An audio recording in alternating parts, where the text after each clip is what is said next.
बाबा ने कहा, मीठे बच्चे, बाबा आए हैं तुम्हें बेहद की जागीर देने। ऐसे मीठे बाबा को तुम प्यार से याद करो तो पावन बन जाएंगे। प्रश्न।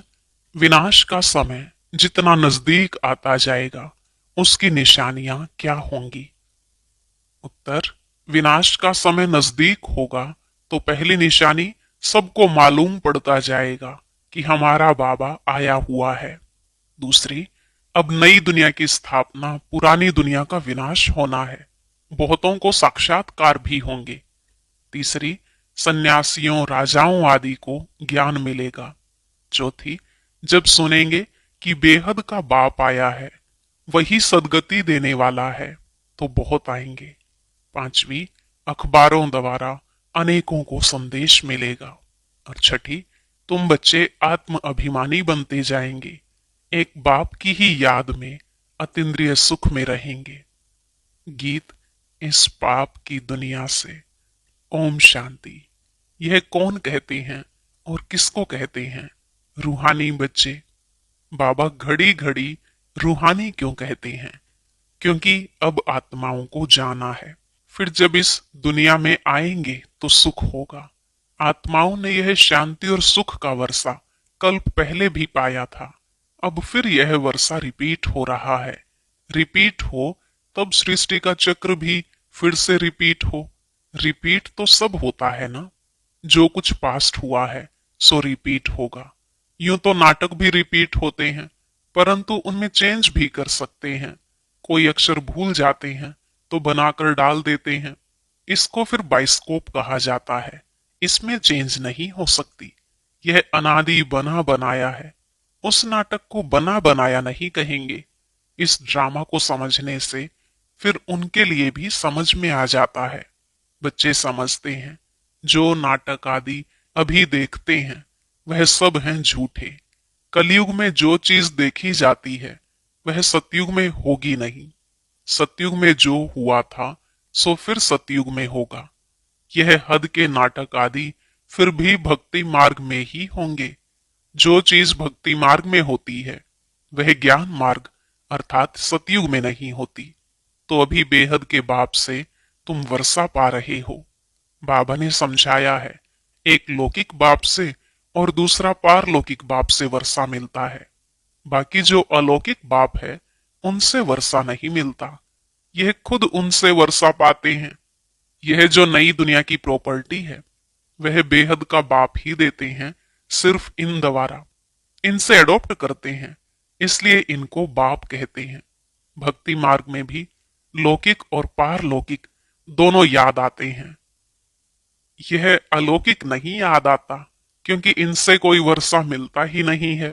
बाप अक्षर तो बरोबर है, परंतु यह ब्रह्मा भी रचना है ना। रचना को रचता से वर्षा मिलता है। तुमको भी शिव बाबा ने क्रिएट किया है, ब्रह्मा को भी उसने क्रिएट किया है। वर्षा क्रिएटर से मिलता है, वह है बेहद का बाप। ब्रह्मा के पास बेहद का वर्षा है क्या? बाप इन द्वारा बैठ समझाते हैं, इनको भी वर्षा मिलता है। ऐसे नहीं कि वर्षा लेकर तुमको देते हैं। बाप कहते हैं तुम इनको भी याद ना करो। यह बेहद के बाप से तुमको प्रॉपर्टी मिलती है। लौकिक बाप से हद का, पारलौकिक बाप से बेहद का वर्षा दोनों रिजर्व हो गए। शिव बाबा से वर्षा मिलता है, बुद्धि में आता है। बाकी ब्रह्मा बाबा का वर्षा क्या कहेंगे? बुद्धि में जागीर आती है ना। यह बेहद की बादशाही तुमको उनसे मिलती है। वह है बड़ा बाबा। यह तो कहते हैं मुझे याद नहीं करो, मेरी तो कोई प्रॉपर्टी है नहीं जो तुमको मिले। जिससे प्रॉपर्टी मिलनी है उनको याद करो।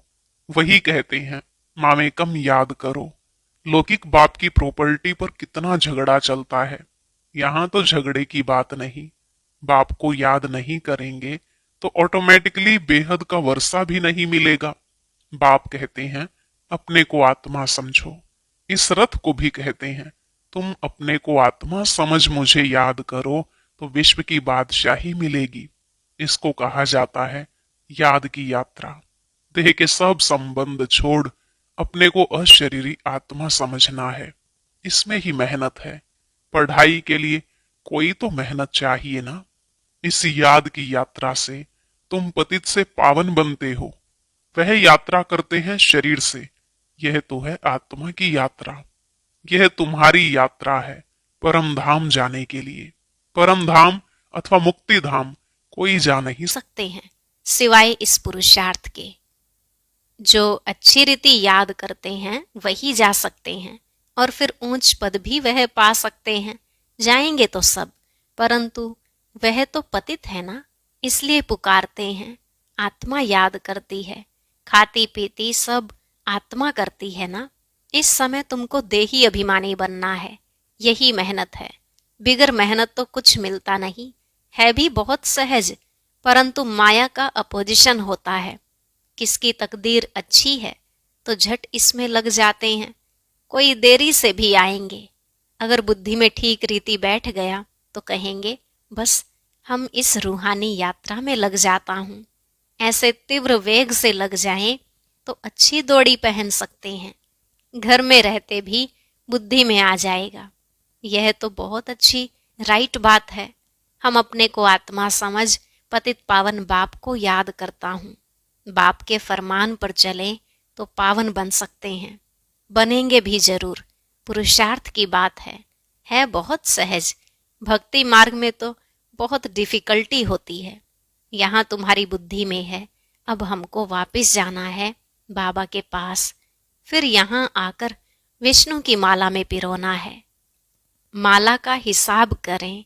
माला तो ब्रह्मा की भी है, विष्णु की भी है, रुद्र की भी है। पहले पहले नई सृष्टि के यह है ना, बाकी सब पीछे आते हैं, गोया पिछाड़ी में पिरोते हैं। कहेंगे तुम्हारा ऊंच कुल क्या है? तुम कहेंगे विष्णु कुल। हम असल विष्णु कुल के थे, फिर क्षत्रिय कुल के बने, फिर उनसे बिरादरियां निकलती हैं। इस नॉलेज से तुम समझते हो बिरादरियां कैसे बनती हैं। पहले पहले रुद्र की माला बनती है, ऊंच ते ऊंच बिरादरी है। बाबा ने समझाया है यह तुम्हारा बहुत ऊंच कुल है। यह भी समझते हैं सारी दुनिया को पैगाम जरूर मिलेगा। जैसे कई कहते हैं भगवान जरूर कहाँ आया हुआ है, परंतु पता नहीं पड़ता है। आखिरिन पता तो लगेगा सबको, अखबारों में पढ़ता जाएगा। अभी तो थोड़ा डालते हैं, ऐसे नहीं कि एक अखबार सब पढ़ते हैं। लाइब्रेरी में पढ़ सकते हैं, कोई 2-4 अखबार भी पढ़ते हैं, कोई बिल्कुल नहीं पढ़ते। यह सबको मालूम पड़ना ही है कि बाबा आया हुआ है। विनाश का समय नजदीक होगा तो मालूम पड़ेगा। नई दुनिया की स्थापना, पुराने का विनाश होता है। हो सकता है बहुतों को साक्षात्कार भी हो। तुम्हें सन्यासियों, राजाओं आदि को ज्ञान देना है। बहुतों को पैगाम मिलना है। जब सुनेंगे बेहद का बाप आया है, वही सदगति देने वाला है, तो बहुत आएंगे। अभी अखबार में इतना दिलपसंद कायदे मुजीब निकला नहीं है। कोई निकल पड़ेंगे, पूछताछ करेंगे। बच्चे समझते हैं हम श्रीमत पर सतयुग की स्थापना कर रहे हैं। तुम्हारी यह नई मिशन है। तुम हो ईश्वरीय मिशन के ईश्वरीय भांति। जैसे क्रिश्चियन मिशन के क्रिश्चियन भांति बन जाते हैं, तुम हो ईश्वरीय भांति। इसलिए गायन है, अतीन्द्रिय सुख गोप गोपियों से पूछो जो आत्म अभिमानी बने हैं। एक बाप को याद करना है, दूसरा ना कोई। यह राजयोग एक बाप ही सिखलाते हैं, वही गीता का भगवान है। सबको यही बाप का निमंत्रण व पैगाम देना है। बाकी सब बातें हैं ज्ञान श्रृंगार। यह चित्र सब हैं ज्ञान का श्रृंगार, न कि भक्ति का। यह बाप ने बैठ बनवाए हैं मनुष्यों को समझाने के लिए। यह चित्र आदि तो प्रायलोप हो जाएंगे, बाकी यह ज्ञान आत्मा में रह जाता है। बाप को भी यह ज्ञान है, ड्रामा में नूंद है। तुम अभी भक्ति मार्ग पास कर ज्ञान मार्ग में आए हो। तुम जानते हो हमारी आत्मा में यह पार्ट है जो चल रहा है। नूंद थी जो फिर से हम राजयोग सीख रहे हैं बाप से। बाप को ही आकर यह नॉलेज देनी थी। आत्मा में नूंद है, वहां जाए पहुंचेंगे, फिर नई दुनिया का पार्ट रिपीट होगा। आत्मा के सारे रिकॉर्ड को इस समय तुम समझ गए हो शुरू से लेकर। फिर यह सब बंद हो जाएंगे। भक्ति मार्ग का पार्ट भी बंद हो जाएगा। फिर जो तुम्हारी एक्ट सतयुग में चली होगी वही चलेगी। क्या होगा यह बाप नहीं बताते हैं। जो कुछ हुआ होगा वही होगा। समझा जाता है सतयुग है नई दुनिया। जरूर वहां सब कुछ नया, सतो प्रधान और सस्ता होगा। जो कुछ कल पहले हुआ था वही होगा। देखते भी हैं इन लक्ष्मी नारायण को कितने सुख हैं। हीरे जवाहरात धन बहुत रहता है। धन है तो सुख भी है। यहाँ तुम भेंट कर सकते हो, वहां नहीं कर सकेंगे। यहाँ की बातें वहां सब भूल जाएंगे। यह हैं नई बातें जो बाप ही बच्चों को समझाते हैं। आत्माओं को वहां जाना है जहां कारोबार सारी बंद हो जाती है। हिसाब किताब चुकतू होता है। रिकॉर्ड पूरा होता है। एक ही रिकॉर्ड बहुत बड़ा है।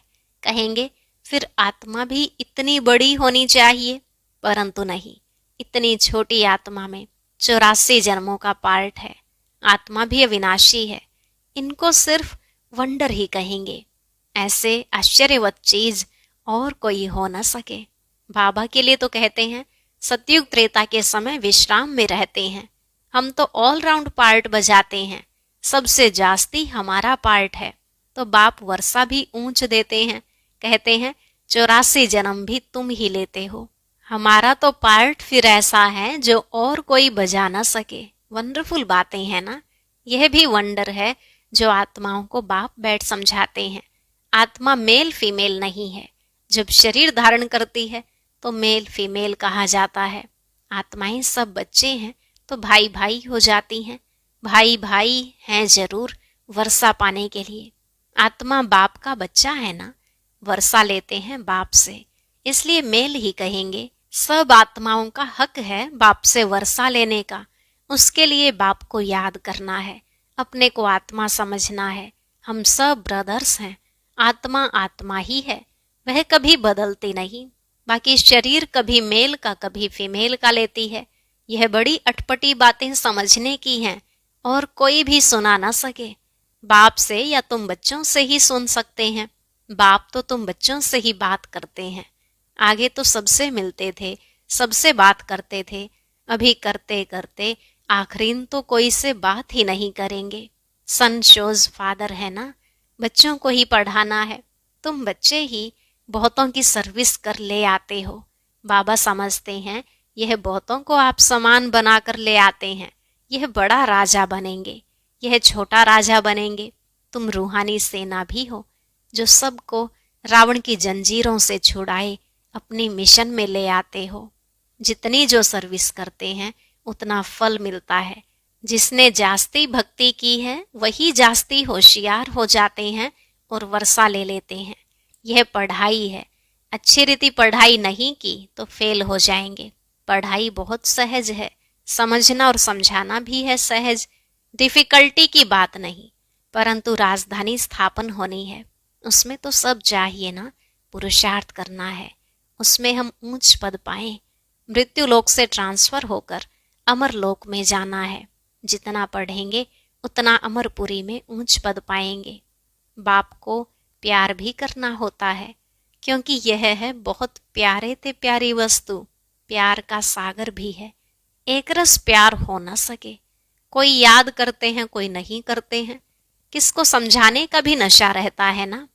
यह बड़ा टेम्पटेशन है। कोई को भी बताना है यह यूनिवर्सिटी है, यह स्पिरिचुअल पढ़ाई है।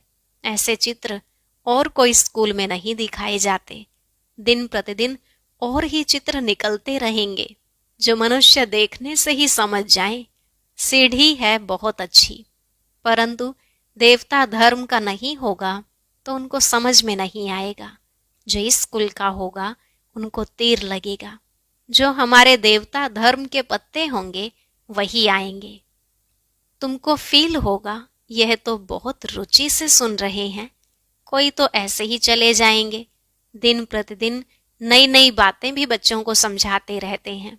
सर्विस का बड़ा शौक चाहिए। जो सर्विस पर तत्पर होंगे वही दिल पर चढ़ेंगे और तख्त पर भी चढ़ेंगे। आगे चल तुमको सब साक्षात्कार होते रहेंगे। उस खुशी में तुम रहेंगे। दुनिया में तो हाहाकार बहुत होना है, रक्त की नदियां भी बहनी हैं। बहादुर सर्विस वाले कभी भूख नहीं मरेंगे, परंतु यहाँ तो तुमको वनवास में रहना है, सुख भी वहां मिलेगा। कन्या को तो वनवाह में बिठाते हैं ना, ससुर घर जाकर खूब पहनना। तुम भी ससुर घर जाते हो तो वह नशा रहता है, वह है ही सुख धाम। अच्छा, मीठे मीठे सिकिलधे बच्चों प्रति माता पिता बाप दादा का याद प्यार और गुड मॉर्निंग। रूहानी बाप की रूहानी बच्चों को नमस्ते। रूहानी बच्चों की रूहानी बाप दादा को नमस्ते नमस्ते। गुड मॉर्निंग, शुक्रिया बाबा, शुक्रिया। धारणा के लिए मुख्य सार। पहला पॉइंट, माला में पिरोने के लिए देही अभिमानी बन तीव्र वेग से याद की यात्रा करनी है। बाप के फरमान पर चलकर पावन बनना है। दूसरा, बाप का परिचय दे बहुतों को आप समान बनाने की सर्विस करनी है। यहाँ वनवाह में रहना है। अंतिम हाहाकार की सीन देखने के लिए महावीर बनना है। वरदान, बंधनों के पिंजड़े को तोड़कर जीवन मुक्त स्थिति का अनुभव करने वाले सच्चे ट्रस्टी भव। बंधनों के पिंजड़े को तोड़कर जीवन मुक्त स्थिति का अनुभव करने वाले सच्चे ट्रस्टी भव। बाबा ने कहा, शरीर का व संबंध का बंधन ही पिंजड़ा है।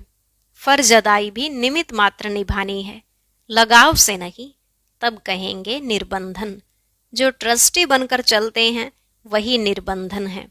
यदि कोई भी मेरापन है तो पिंजड़े में बंद है। अभी पिंजड़े की मैना से फरिश्ते बन गए, इसलिए कहाँ जरा भी बंधन ना हो। मन का भी बंधन नहीं, क्या करूं कैसे करूं, चाहता हूं होता नहीं, यह भी मन का बंधन है। जब मर्जीवा बन गए तो सब प्रकार के बंधन समाप्त, सदा जीवन मुक्त स्थिति का अनुभव होता रहे। स्लोगन, संकल्पों को बचाओ तो समय बोल सब स्वतः बच जाएंगे। संकल्पों को बचाओ तो समय बोल सब स्वतः बच जाएंगे। अव्यक्त इशारे, अब संपन्न व कर्मातीत बनने की धुन लगाओ। कर्मातीत अर्थात कर्म के किसी भी बंधन के स्पर्श से न्यारे। ऐसा ही अनुभव बढ़ता रहे, कोई भी कार्य स्पर्श ना करे और करने के बाद जो रिजल्ट निकलती है उसका भी स्पर्श ना हो।